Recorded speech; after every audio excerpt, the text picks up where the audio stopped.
Practical solution जो CSE पढ़ने का किसी भी एक नॉन कंप्यूटर साइंस आदमी को भी समझ में आता है, तो वो ये होता है कि अच्छा ये कंप्यूटर साइंस है तो सॉफ्टवेयर डेवलप करता होगा, है ना। लोगों को ऐसा लगता है कि बस सीएसई पढ़ के सॉफ्टवेयर इंजीनियर ही बनते हैं, तो एक्चुअली में वो क्या है, वो यही है ना, वो क्या है, सॉफ्टवेयर इंजीनियरिंग ही है।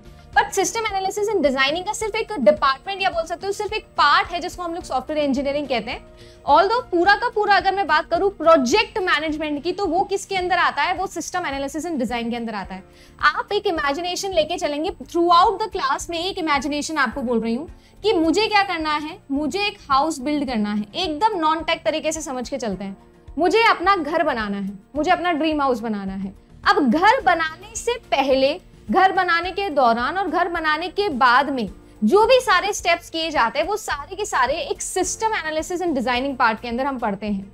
अब यहाँ पर ये जो घर बनाना है ये मेरे लिए एक सिस्टम है। घर क्या है, एक सिस्टम है। जैसे कि एजुकेशन सिस्टम बनाना है, गवर्नमेंट का सिस्टम बनाना है, कोई भी सिस्टम बनाना है, सिस्टम जिसके अंदर एक्चुएटर्स होते हैं, जिसके अंदर एनवायरनमेंट होता है, जिसके अंदर नॉलेज डोमेन होता है। जैसे कि आर्टिफिशियल इंटेलिजेंस में हम एक्सपर्ट सिस्टम बनाते हैं, बिल्कुल वैसे ही एक सिस्टम यहाँ पर मुझे बनाना है। जैसे कि मैंने कहा कि मुझे घर बनाना है। अब घर बनाने से पहले कि मुझे कैसा घर बनाना है, यानी कि मेरी कोई ना कोई रिक्वायरमेंट्स होंगी, उन रिक्वायरमेंट्स के अकॉर्डिंग मैं प्रॉपर्टी देखने वाली हूँ। लाइक आप प्लॉट एक लेने वाले हो, फिर प्लॉट के बाद में आप एक ब्लूप्रिंट उसका बनाने वाले हो, ब्लूप्रिंट बनाने के बाद में फाइनल इम्प्लीमेंटेशन उसका करने वाले हो। घर बनेगा, फिर घर बनने के बाद में आप थोड़ा बहुत रहोगे उसके अंदर, फिर आपको कुछ प्रॉब्लम्स आएंगी, है ना। फिर आपको लगेगा कि अरे यहाँ पर भी मुझे बेसिन चाहिए था, यहाँ पर ये टाइल चाहिए, यहाँ पर वो वाला ब्लॉक चाहिए।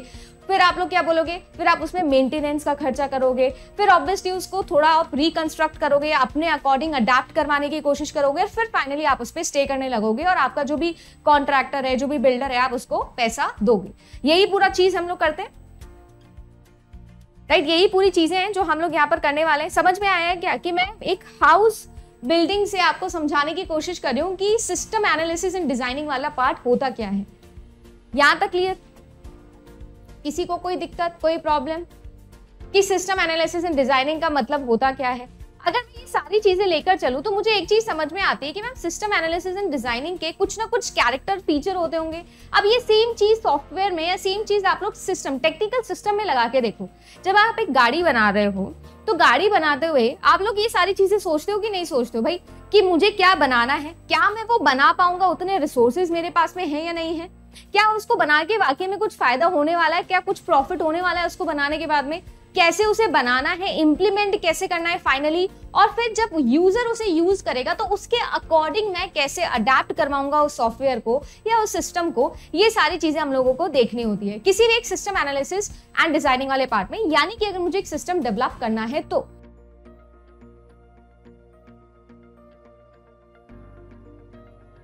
नेक्स्ट अगर मैं बात करूं आप लोगों की, तो एक और इंपॉर्टेंट सवाल जो आपका बनता है वो बनता है फंक्शनल रिक्वायरमेंट और नॉन फंक्शनल रिक्वायरमेंट। आज तक मैं ऐसे बहुत सारे स्टूडेंट से मिलती हूँ या बहुत सारे लोग हैं जिनसे मैं मिलती हूँ जिनको अभी भी फंक्शनल और नॉन फंक्शनल में कंफ्यूजन होता है ना। कभी कभी होता ही है, समझ ही नहीं आता है कि आखिरकार बोलना क्या चाह रहा है। तो मैं आपको एक छोटे से चीज से ये समझाना चाहती हूँ कि फंक्शनल रिक्वायरमेंट और नॉन फंक्शनल रिक्वायरमेंट का क्या मतलब होता है। देखो, जब भी आप कोई एक सिस्टम बनाते हो तो उस सिस्टम का कोई ना कोई फंक्शन होता है।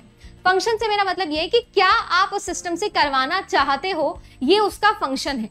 जैसे फॉर एग्जांपल ये वाटर बॉटल है, इस वाटर बॉटल का क्या फंक्शन है कि ये पानी जो है वो स्टोर करके रखती है ना, और इसके ऊपर एक कैप लगा हुआ है जिसको हटा के हम पानी पी सकते हैं जब भी हमको प्यास लगती है। ये इसका फंक्शन है। अब ये बॉटल कितनी ड्यूरेबल है, ये बॉटल जो है उसमें कितना लीटर पानी आता है, ये जो बॉटल है ये कौन से कलर की है, कौन से मटेरियल की बनी हुई है, ये सारी जो चीजें हैं ये सारी चीजें प्राइमरी हुई कि सेकेंडरी हुई? ये सारी चीजें सेकेंडरी है।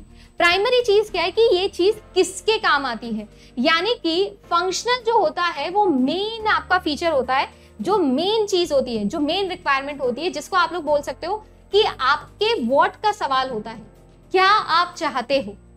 इसका अगर आंसर देती है तो वो रिक्वायरमेंट कैसी होती है, फंक्शनल रिक्वायरमेंट होती है।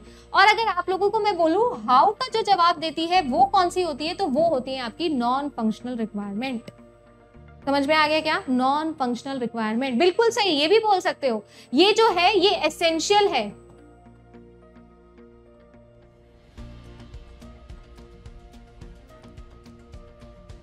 ये कैसी है, एसेंशियल है। ये कैसी है, डिजायरेबल है।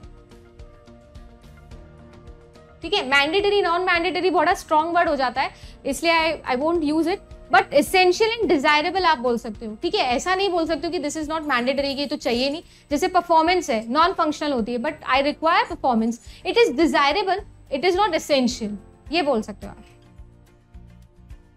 समझ में आया क्या कुछ? कोई दिक्कत, किसी को कोई प्रॉब्लम? क्लियर है क्या? जो व्हाट का आंसर दे वो फंक्शनल रिक्वायरमेंट होती है। जैसे कि आप क्या करवाना चाहते हो, आप कोई सिस्टम बना रहे हो, क्यों बना रहे हो सिस्टम, क्या चाहते हो आप सिस्टम क्या करे, है ना? तो वो सारी चीजें कहाँ आएगी, यहाँ पर आएगी। जैसे कि आपका ऑथराइजेशन क्या कर रहा है, ऑथेंटिकेशन लेवल पे क्या हो रहा है, जैसे कि बिजनेस रूल्स फॉलो कौन कौन से होने चाहिए, एक्सटर्नल इंटरफेस कैसा दिखना चाहिए, ये सारी की सारी रिक्वायरमेंट आपकी कैसी होती है, फंक्शनल रिक्वायरमेंट होती है, जो कि आपके प्रोडक्ट के फीचर को डिफाइन करती है। ठीक है, ये यूजर के रिक्वायरमेंट को स्पेसिफाई करती है। और जैसा मैंने कहा, यूज केस यहाँ पर हम लोग यूज करते हैं एज अ टूल। बिहेवियरेबल आपकी जो सारी इंफॉर्मेशन है वो निकाल के आपको देता है। मैंडेटरी है ये, और ये नॉन मैंडेटरी है, बट डिजायरेबल, जैसा कि मैंने लिख भी दिया है, राइट? ये जो है ये क्या करती है, प्रोडक्ट की प्रॉपर्टीज आपको बता दी, जैसे कि यूजेबिलिटी क्या है इसकी, रिलायबिलिटी क्या है, स्केलेबिलिटी क्या है, परफॉर्मेंस क्या है। जैसे कि मैंने आपको वाटर बॉटल का एग्जाम्पल दिया, है ना? अब ये वाटर बॉटल है, मैंने जिसको बोला कि पानी के लिए बनाई गई थी बेसिकली, बट जरूरी थोड़ी ना इसमें पानी रखो, कोल्ड ड्रिंक रखो, किसने रोका है आपको? नींबू पानी लेके जाओ आप एग्जाम में, किसने रोका है आपको? ऐसा तो होगा नहीं ना कि नहीं नहीं ये तो पानी की बॉटल थी, इसमें आप नींबू पानी कैसे लेके आए, आपके 2 नंबर कट जाएंगे, ऐसा तो नहीं होता है ना। तो डिजायरेबल है, ऐसा नहीं है कि मतलब कि यूजेबिलिटी की बात कर रहे हैं हम, कि अलग अलग तरीके से आप इसे यूज कर सकते हैं, ऐसा कोई फिक्स नहीं। पेट्रोल लेके जाओ भाई, पेट्रोल पियो, किसने रोका है आपको? थोड़ा लाइजॉल मिला के पेट्रोल पी लो, क्या दिक्कत है? ठीक है, पर पी सकते हो आप, कोई प्रॉब्लम नहीं है। पानी जरूरी नहीं है कि पानी ही होना चाहिए। समझ में आ गया कि कौन सी होती है?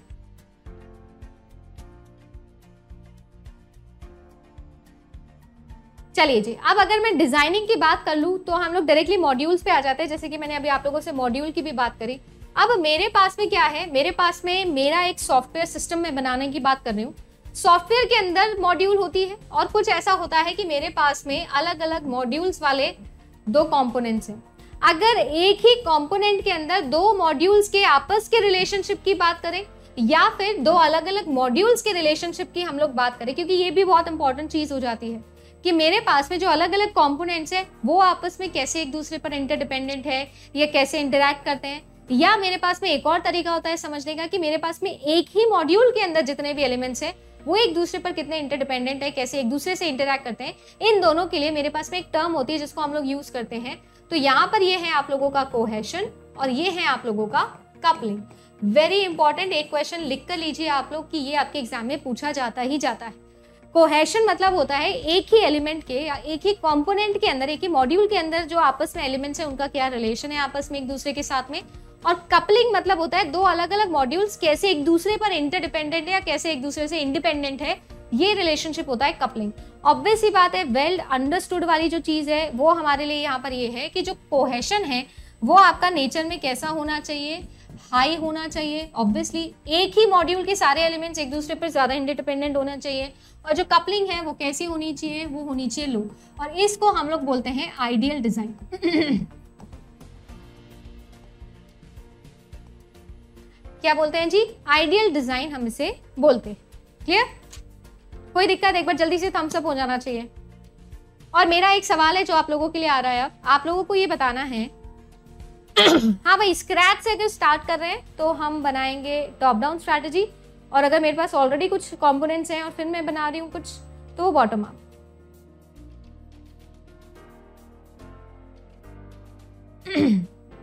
ठीक है, ये जो टॉप डाउन और बॉटम अप अप्रोच है इसको हम एक और नाम से जानते हैं, वो भी आप लोग लिख लो।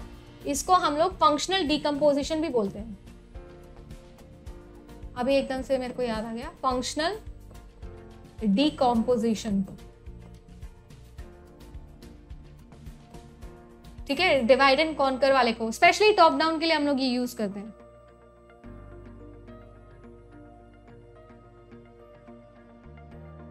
समझ में आ गया? चलिए जी, अब मेरा आप लोगों से एक सवाल है। आपके एग्जाम में पूछा जाता है कि कौन से टाइप का कोहेशन बेस्ट कोहेशन है और कौन से टाइप का कपलिंग जो है वो बेस्ट कपलिंग है। अगर मैं आप लोगों से बोलूं तो जल्दी से मुझे बताएगा। इसका जवाब मुझे देंगे जल्दी से सभी लोग। तो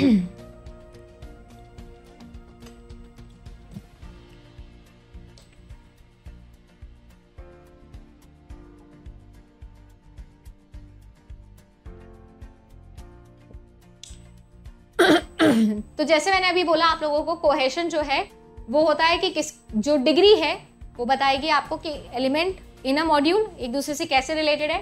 कपलिंग में कैसे इंटरडिपेंडेंट है दो मॉड्यूल्स आपस के अंदर। एक मॉड्यूल का हाई कोहेशन जो है इसका मतलब ये होता है कि वो यूनाइटेड है फॉर अ सिंगल पर्पस और अच्छे से इंटैक्ट है, ये अच्छी चीज है, इसलिए high cohesion required. Where is हम लोगों को कपलिंग जो है वो अच्छे नहीं चाहिए, हमको लो कपलिंग चाहिए। ऑब्वियस सी बात है इसके अंदर, ठीक है।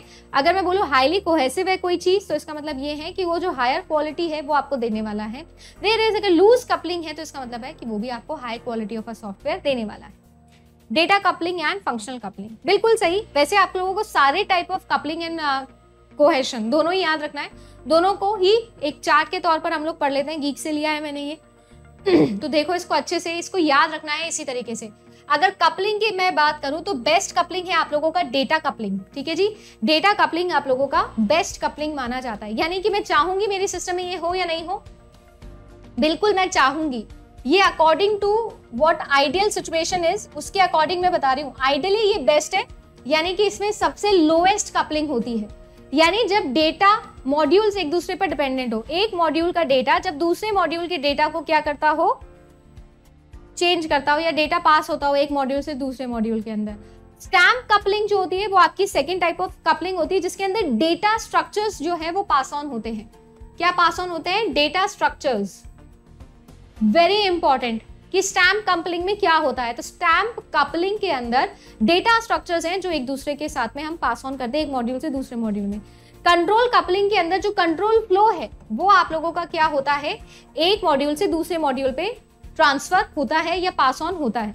एक्सटर्नल कपलिंग का मतलब ये होता है कि एक मॉड्यूल का जो भी आउटपुट है या जो भी एक मॉड्यूल के आउटसाइड का सिस्टम है, हार्डवेयर या सॉफ्टवेयर, वो दूसरे मॉड्यूल के सिस्टम के सॉफ्टवेयर और हार्डवेयर पर डिपेंडेंट होता है, जिसको हम लोग प्लेटफॉर्म भी बोलते हैं इन शॉर्ट, ठीक है जी। इसके अलावा आप लोगों का जो कॉमन कपलिंग होता है, कॉमन कपलिंग का मतलब होता है कि कोई कॉमन ग्लोबल डेटा है जो ये शेयर करते हैं, ठीक है। कोई भी एक ग्लोबल डेटा है जो ये लोग शेयर कर रहे हैं। और सबसे अच्छी, या जिसको हम लोग कह सकते हैं जो हमारे लिए सबसे वर्स्ट कपलिंग है, जिसको हम बोलते हैं कंटेंट कपलिंग, क्योंकि कंटेंट कपलिंग क्या करता है एक मॉड्यूल एंटायरली दूसरे मॉड्यूल के कंटेंट को मॉडिफाई कर सकता है, कंप्लीटली मॉडिफाई कर सकता है कंटेंट। ये कौन सा होता है? आपका कंटेंट कपलिंग होता है, ठीक है जी। इसके अलावा कोहेशन जो हाई है और सबसे अच्छा है आपका फंक्शनल। सबसे बुरा या जो हमको नहीं चाहिए ना हो तो भी चलेगा, मतलब कोइंसिडेंटल, कि सिर्फ बाय कोइंसिडेंस बहुत सारे एलिमेंट्स है जो एक मॉड्यूल में आके स्टे कर रहे हैं। देन लॉजिकल, मतलब ये कहीं भी काम कर रहे हो, कैसे भी काम कर रहे हो, पर एक्चुअली में ये लॉजिकली कहीं ना कहीं किसी सेम इंस्ट्रक्शन के ऊपर काम कर रहे हैं। ये वो सारे टाइटली कपल्ड या जिसको बोल सकते हो टाइटली इंटैक्ट मॉड्यूल है। टेम्पोरल जो टाइम के अकॉर्डिंग काम करते हैं, ये स्केड्यूल्ड होते हैं सेम टाइम स्टैम्प के अंदर काम करने के लिए। देन आपका होता है प्रोसीजरल। प्रोसीजरल मतलब ये होता है कि एक का जो टास्क है वो ऑर्डर ऑफ एग्जीक्यूशन दूसरे के ऊपर डिपेंडेंट होने वाला है, राइट।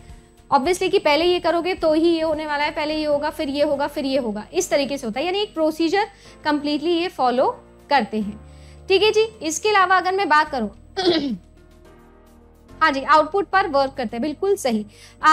इस कम्युनिकेशनल होता है। अब कम्युनिकेशनल है तो ऑब्वियसली ये क्या करते हैं, जो आपके पास में एक मॉड्यूल है उसमें रखे हुए जो भी सारे डेटास होंगे वो एक दूसरे से क्या करेंगे, कम्युनिकेट करेंगे। कैसे कम्युनिकेट करेंगे? ऑब्वियस सी बात है कि सेम डेटा को ये कंट्रीब्यूट करने वाले हैं, राइट। अगर सेम डेटा पे काम करेंगे तभी तो कम्युनिकेट करेंगे।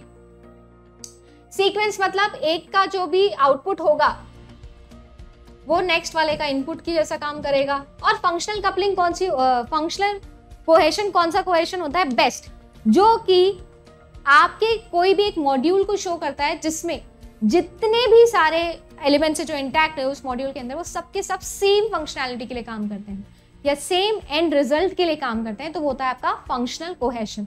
हाईएस्ट कोहेशन फंक्शन होता है तो हमें ये रिक्वायर्ड होता है, और लोएस्ट होता है डेटा कपलिंग, इसीलिए हमको ये रिक्वायर्ड होता है। सो दोनों का हाई और बेस्ट को मिलके हम लोग एक ideal low coupling and high cohesion का सिस्टम बना लेते हैं या स्ट्रक्चरल डिजाइन बनाते हैं।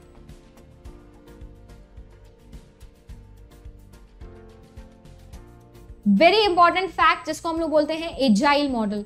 सबसे ज्यादा इंपॉर्टेंट अगर मॉडल्स में मुझे लगता है कोई है इस वक्त तो वो आपका एजाइल मॉडल है। तो इसको प्लीज छोड़ के नहीं जाएंगे, एजाइल मॉडल को पढ़ के जाएंगे। और एजाइल मॉडल में आप लोगों को 3 मॉडल्स हैं जो पढ़ के जाने ही जाने हैं।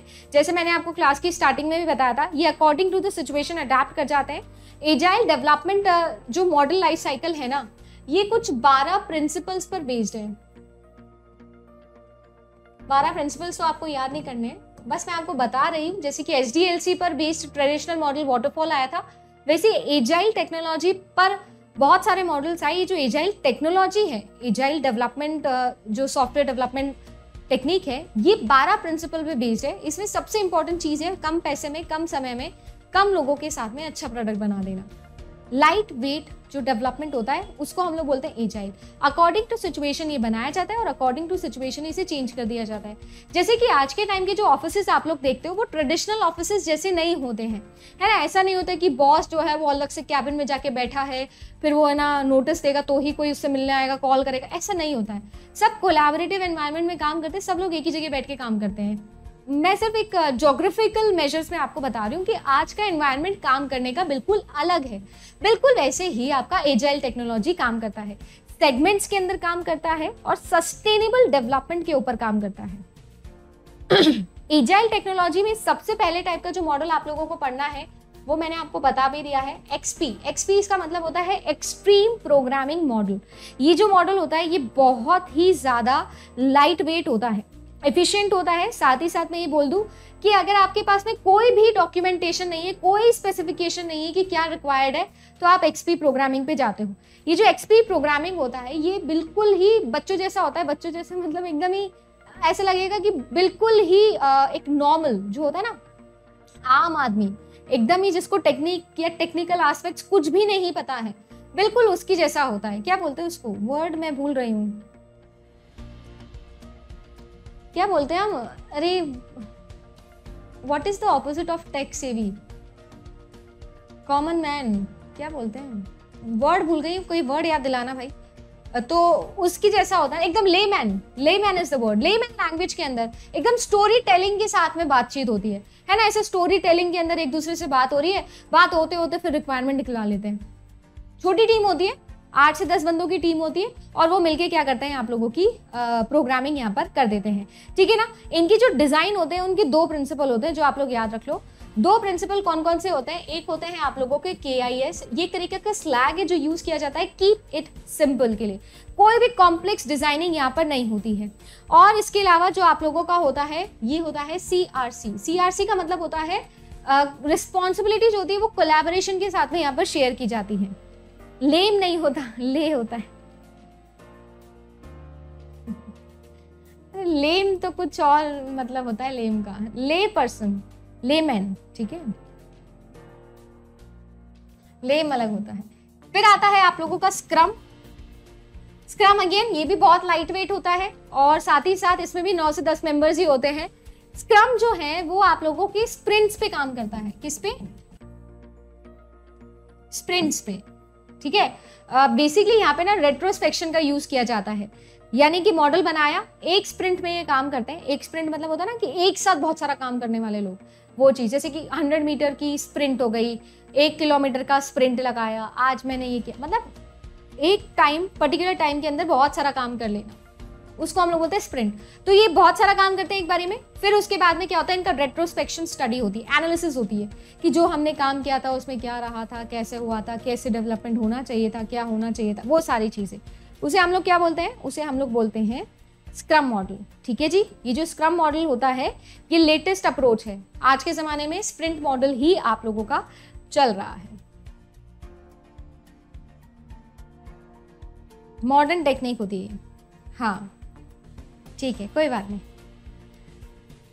ओके जी, तो स्प्रिंट्स वाला मॉडल पिछले साल एग्जाम में पूछा गया था कि स्प्रिंट कहां पर यूज होता है, कैसे यूज होता है। इसके अलावा एक और मॉडल है जो आप लोग यहां पर पढ़ के जा सकते हो, जिसे हम लोग बोलते हैं क्रिस्टल मॉडल।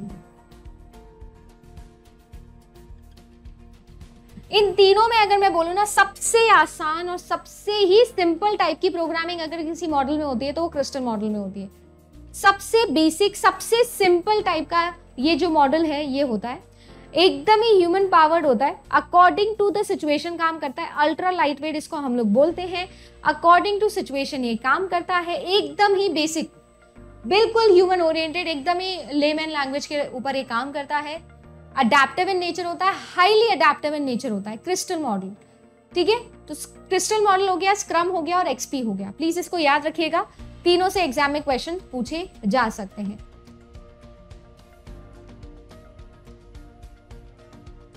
कह सकते हो कि सिस्टम जो है वो बहुत सारे टाइप के हो सकते हैं, जैसे कि open system, close system. Open system कौन से सिस्टम होते हैं? जो एनवायरनमेंट से इंटरैक्ट करते हैं, एक्सटर्नल एनवायरनमेंट से। क्लोज सिस्टम जो एक्सटर्नल एनवायरनमेंट से इंटरैक्ट नहीं करते। इंपॉर्टेंट।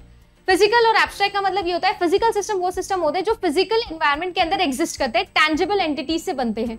एब्स्ट्रैक्ट सिस्टम वो सिस्टम होते हैं जो सिर्फ और सिर्फ एनालिसिस बेसिस पे काम करते हैं, यानी कि सिर्फ और सिर्फ एक लॉजिकल ब्लूप्रिंट होता है जो आपके सामने होता है, टैंजिबल एंटिटी से ये नहीं बनते हैं।